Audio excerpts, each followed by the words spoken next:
আপনারা জানেন পার্বত্য চট্টগ্রাম বাংলাদেশের একটি অবিচ্ছেদ্য অংশ। এই অবিচ্ছেদ্য অংশ বাংলাদেশের স্বাধীনতার সার্বভৌমত্ব রাষ্ট্রেরই একটা অংশ।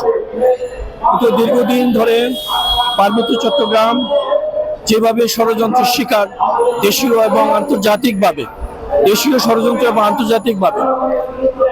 সেই শিকার থেকে বাংলাদেশের পার্বত্য চট্টগ্রামের মানুষ কোনোভাবে মুক্তি পাচ্ছে না।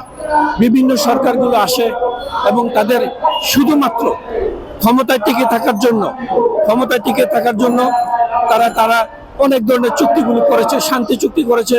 সে শান্তিতে বাংলাদেশের মানুষের, পার্বত্য চট্টগ্রামের মানুষের কোনো শান্তি ফিরে আসেনি। তার একটি মাত্র কারণ, পার্বত্য চট্টগ্রাম চুক্তি যদি করতে হয়, আমরা জানি রাষ্ট্রের সাথে চুক্তি করে, কোনো সন্ত্রাসী গোষ্ঠীর সাথে চুক্তি হয় না। কিন্তু পেশির সরকার, হাসিনার সরকার, আমরা দেখেছি যে সন্তুল আর্মার সাথে শান্তি চুক্তি করেছে।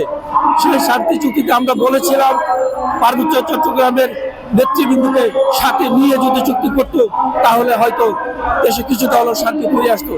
আমরা অপেক্ষা করেছিলাম হয়তো এই চুক্তিতে শান্তি ফিরে আসবে, কিন্তু আমরা দেখছি একটি সন্ত্রাসী গোষ্ঠী থেকে পাঁচটি সন্ত্রাসী গোষ্ঠী তৈরি হয়েছে। এতে করে কি হয়েছে, আমাদের দেশের শান্তি আরো বেশি বিনষ্ট হয়েছে। সেখানে চাঁদার পরিমাণ বেড়ে গিয়েছে। একটি গ্রুপ আগে চাঁদা তো নিত, এখন 5টি গ্রুপ চাঁদা নেয়। প্রতিনিয়ত চাঁদার মধ্য দিয়ে মানুষগুলো জীবনযাপন করতে হয়।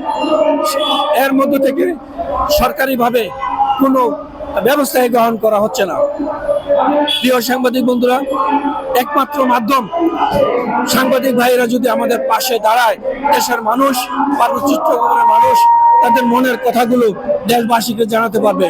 পার্বত্য চট্টগ্রাম অবস্থাটা এমন হয়েছে, কারো কাছে বলার কোনো সুযোগ নেই। না রাষ্ট্র শুনছে, না বিশ্ববাসী শুনছে।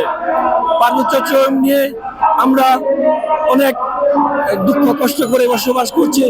সেখানে যেভাবে সেনাবাহিনীর কাছে আধুনিক অস্ত্র, এত অস্ত্র পায় সন্ত্রাসীদের কাছে, পার্বত্য চট্টগ্রাম সেনাবাহিনীর কাছে এত অস্ত্র নেই। সে অস্ত্র থাকা সত্ত্বেও সে অস্ত্রগুলো উদ্ধার করছে না। প্রতিনিয়ত সেনাবাহিনী মুখোমুখি হচ্ছে, বিজেপি মুখোমুখি হচ্ছে অস্ত্রের সামনে, কিন্তু অস্ত্রগুলো উদ্ধার হচ্ছে না। এটা কেন আমরা জানি না। প্রশ্ন রয়ে গেল আপনাদের কাছে। বন্ধুরা আমার,